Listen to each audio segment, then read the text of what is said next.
ज्ञान के सागर, सुख के सागर, पतित पावन, सर्वशक्तिवान पिता परमात्मा वर्तमान समय इस कलयुगी पतित विकारी भ्रष्टाचारी दुनिया को फिर से श्रेष्ठाचारी बनाने के लिए मीठे मीठे प्रजापिता ब्रह्मा बाप का रथ लेकर के हमें शिक्षाएं दे करके, दुआएं दे करके, आशीर्वाद दे करके अब नई दुनिया रच रहे हैं। तो बाप कहते हैं नई दुनिया को रचने वाला केवल मैं ही, ये कर्तव्य मेरा है। तो गीता में भी लिखा हुआ है, यदा यदा ही धर्मस्य ग्लानिर्भवति भारत अभ्युत्थानम् अधर्मस्य तदात्मानं सृजाम्यहम्। जब जब धर्म की ग्लानि होती है, मैं ही आकर के अधर्म का विनाश, सद्धर्म की स्थापना करता हूँ।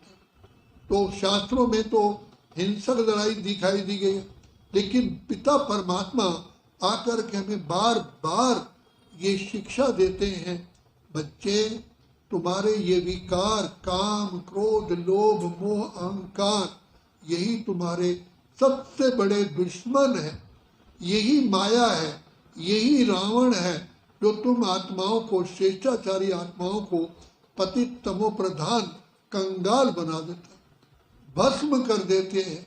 तो बाप आकर के इन विकारों से हमारी युद्ध करा करके नर को श्री नारायण, नारी को लक्ष्मी बनाते हैं। तो बाप सबसे पहले आकर के हमें कहते हैं कि बच्चे ये युद्ध का मैदान है, ये सृष्टि ही कर्म क्षेत्र है। जैसा इंसान कर्म करता है उसको फल अवश्य ही पाना पड़ता है। कर्म एक बीज है, तो कैसे श्रेष्ठ कर्म करें जो हम सदा ही सुखी बने और श्रेष्ठाचारी दुनिया में जा सके। तो बाप कहते हैं बच्चे सबसे पहले अपने आप को पहचानो, जीवन ज्योत जगाओ, अर्थात अपने को आत्मा समझो। तुम आत्मा हो, तुमने ये शरीर 5 तत्व का 16 ग्रहण किया है।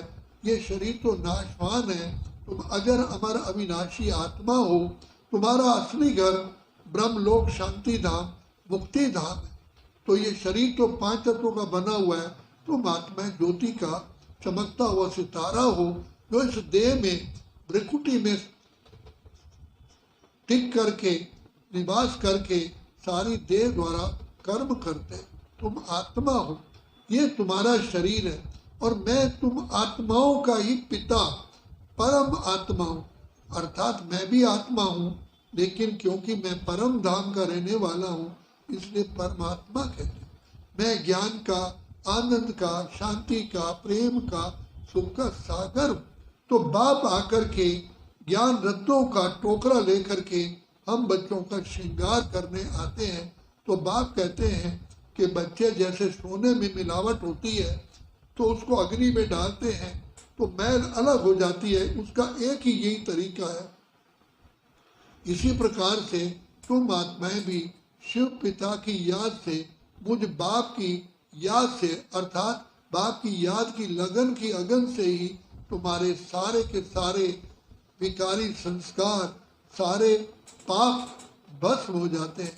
तो बाप ने ये आकर के हमको सहज विधि बताई कि घर संसार में रहते हुए तुम्हें योगी बनो, ज्ञानी बनो। अर्थात इस सृष्टि कर्म क्षेत्र में रहते हुए मेरी याद में जो भी कर्म करोगे तुम्हारे से श्रेष्ठ कर्म होगा और जो आपके अपवित्र संस्कार हैं वो परिवर्तन होते जाएंगे। तो बाप ने आकर के हमको कहा कि जैसे दिया जलता है तो उसमें घी का ध्यान रखते हैं, घी डाला जाता है, ऐसे आत्मा रूपी दीपक के लिए भी बच्चे ज्ञान घृत की आवश्यकता है। तो बाप रोज आकर के हमें ज्ञान का घृत हमें देते हैं।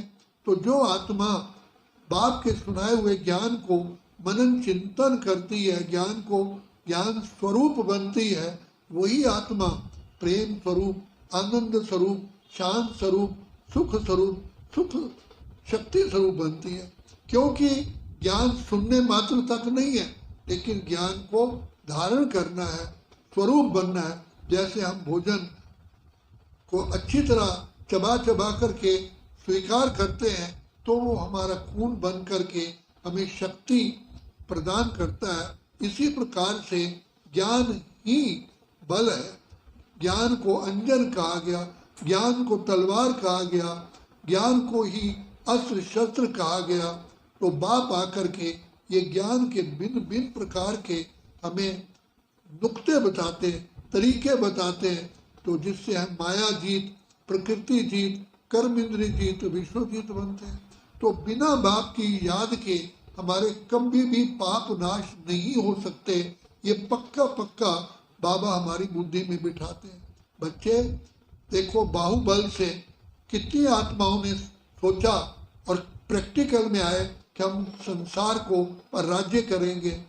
हिटलर था, सिकंदर था, और भी अनेक राजाओं ने अपना जोर लगाया, लेकिन कोई भी सृष्टि पर राज्य नहीं कर सका। लेकिन हमें पिता परमात्मा श्री कृष्ण की आत्मा सहित योग बल से हमको सारे सृष्टि का महाराजा बनाते हैं। इसलिए श्री कृष्ण जो इस सृष्टि चक्र का, सृष्टि के सभी एक्टर्स का हीरो पार्टधारी है, जो स्वयंवर के पश्चात श्री नारायण बनता है, तो इसलिए श्री कृष्ण को योगी राज कहते हैं। तो श्री कृष्ण ने जब जन्म पाया, जन्म के बाद योगी राज नहीं थे, लेकिन योगेश्वर बाप ने उनके पूर्व जन्म में उनको ज्ञान और योग की शिक्षा दे करके उनको नारायण पद प्राप्त कराया। तो बाप कहते तत्वम, तुम भी उनके साथ साथ वही वैसा ही बनते हो। लेकिन इसमें यह है, जितना हम ज्ञान को धारण करेंगे उतना हमारा पिता परमात्मा से नाता जुटेगा, योग लगेगा।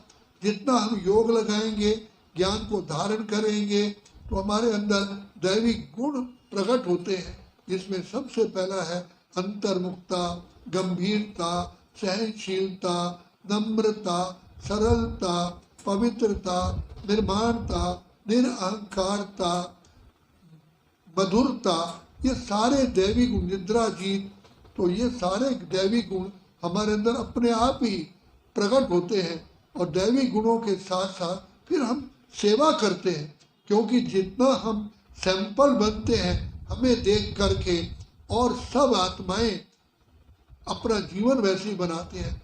इसलिए बाप ने आकर के हमें इस शिक्षा में 4 सब्जेक्ट दिए हैं, ज्ञान, योग, धारणा और सेवा। और इससे हम चरित्रवान, गुणवान बनते हैं। यही एक कला है। तो बाप आकर के हमको कहते हैं, बच्चे तुम आत्माएं कल्प कल्प की विजयी आत्मा हो, माया पर जीत प्राप्त करते हो। मैं कल्प कल्प आकर के तुम बच्चों को इस सृष्टि पर आकर के, जो आत्माएं अधर्म पर चल चुकी है, अधर्म का नाश, सद्धर्म की स्थापना करता हूँ। उसके लिए बाप हमें ये शिक्षा देते हैं, वरदान देते हैं, दुआएं देते हैं, प्यार देते हैं।